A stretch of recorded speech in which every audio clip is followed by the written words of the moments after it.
Hello everyone, আসসালামু আলাইকুম। আমি আব্দুল্লাহ জামাল, পড়াশোনা করছি শহীদ জিয়াউর রহমান মেডিকেল কলেজ, বগুড়ায়, 4th বর্ষ।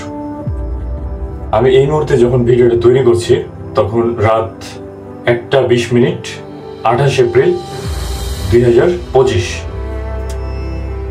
আচ্ছা, তো সামনে এইচএসসি পরীক্ষার একদমই সময় নেই। তো তোমরা যারা এইচএসসি পরীক্ষার্থী বা যে কোনো স্টেজে অধ্যয়নরত পড়াশোনা করছো, তাদেরকে আমি আমার একটা গল্প শেয়ার করব।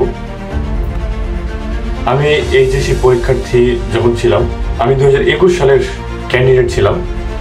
কোভিড-19 যে সময় তখন চলছিল 2021 সালে। তো আমার সাথে ঘটে যাওয়া কিছু ঘটনায় আমি তোমাকে বলবো, জাস্ট ওপেন। তুমি 2-1 মিনিট শোনো, আমি আশা করি তোমার ভালো লাগবে। তো প্রথমে আমি বলে রাখি যে আমার স্টুডেন্টশিপ, মানে আমি আসলে স্টুডেন্ট হিসেবে কেমন ছিলাম। তো আমি কিন্তু স্টুডেন্ট হিসেবে খুবই নর্মাল, মানে বিলো নর্মাল লেভেলের স্টুডেন্ট ছিলাম। একদম ধরো ক্লাসের 3rd 4th ক্যাটাগরি এরকম, ঠিক আছে। পিছনে বসতাম, প্লাস একদম লোয়ার লেভেল।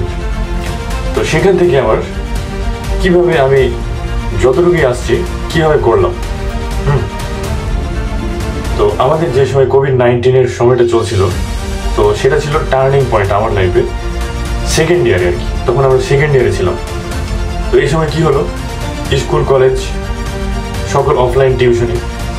ওই সময় তো অনলাইন এতটা ফেমাস ছিল না, বেশিরভাগ অফলাইনটাই বেশি ছিল। তো সব জায়গাতে আমাদের অফলাইনগুলো off, college off, school college সব অফ। বাসাতেই একটা ডিপ্রেশনের লাইফ চরম লেভেলের।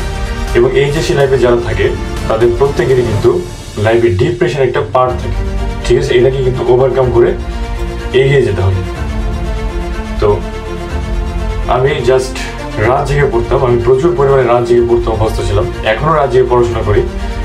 তো সেই সময় সিচুয়েশনটা এমন ছিল যে, তোমাকে একটা কথা হয়তোবা, যে ওই ভিডিওটা এখন ওই পাশে দেখছো, তুমি হয়তোবা রাতে স্ক্রল করতে করতে দেখছো বা যে কোনো সময় দেখো, তুমি এটা বিশ্বাস করবে না যে আমার মা রাতে আমার রুমে আসতেন, প্রায় ধরো গভীর রাতে 2:30-3টা, কারণ তিনি জানতেন যে আমি রাত জেগে পড়ি। তো তিনি কোনো কারণে ঘুম ভাঙলে আমার রুমে একটা উঁকি মারতেন যে দেখি এ এখনো কি করছে, ঘুমাচ্ছে কিনা।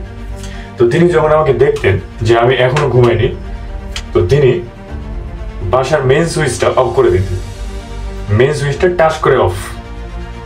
আমি তখন ভাবি যে কি ব্যাপার, কারেন্ট চলে গেল নাকি। তো তখন তিনি এসে আমাকে বলতেন যে হ্যাঁ, আর পড়াশোনা করতে হবে না, তুই ঘুমা, ঠিক আছে। এটা আমার এখনো মনে আছে, এরকম প্রায় অনেকদিনই হয়েছে।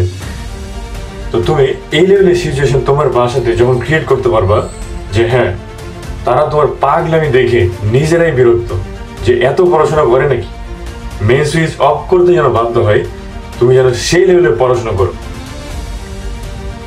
আচ্ছা, আরো এরকম ঘটনা আছে, যেমন ধরো যে আমি প্রায় সময়তেই ঘুম যেহেতু কন্ট্রোল করা একটা অনেক মুশকিল বিষয়, তোমরা অনেকে ঘুম নিয়ে অনেক কমপ্লেন করো। তো মশার যে কয়েল ছিল, সেই কয়েল দিয়ে হাতগুলোতে আঘাত করতাম। এখনো হয়তো দাগ আছে, বাট মুছে গিয়েছে, 2-3 বছর হয়ে গেল।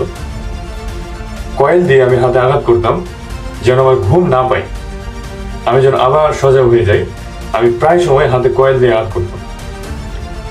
আবার আমার যে পাশের যে বেডটা, আমি যে বেডে শুয়ে থাকতাম, ঘুমোতাম, সে বেডটা আমি খুলে রেখে দিয়েছিলাম, একদম ওপেন বেড খুলে রাখছিলাম যে না, এই বেড দেখলে আমাকে শুইতে ইচ্ছা করবে, আমি ঘুমাবো না। আমি টানা 3 দিন ঘুমাইনি, এরকম দিন বহুত আছে, বহুত, যে আমি ঘুমাইনি।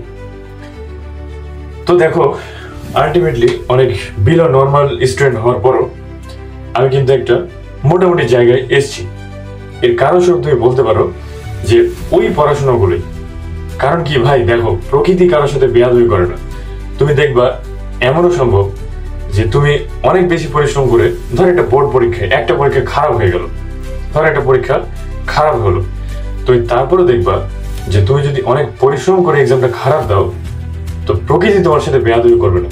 তুমি দেখবা যে ধরো টিচার এসে খাতাটা ঠিকভাবে দেখলো না, বা যে কোনো কারণে হোক তুমি ফুল মার্ক পেয়ে বসলা। ধরো একটা সৃজনশীল 10 মার্কের কোশ্চেন, তুমি পুরোটাই ভুল করছো, কিন্তু তুমি প্রচুর পরিশ্রম করেছো, দেখবা যে তুমি কোনো না কোনো ভাবে তুমি মার্ক উঠে গেছে, মার্ক পেয়ে যাবা। এর কারণ কি জানো? কারণ হচ্ছে প্রকৃতি কখনো মানুষের সাথে বেয়াদবি করে। তো এইচএসসি পরীক্ষার তোমরা যারা এইচএসসি 25 ব্যাচ, তোমাদের একদমই সময় নাই। তোমরা এই সময়টা খুব পারফেক্ট ভাবে পড়াশোনা করো, যেন ফ্যামিলি মেম্বার, মা বাবারা বাসার মেইন সুইচ অফ করতে বাধ্য হয়। তখন তুমি বুঝবা যে হ্যাঁ, I am on the right way.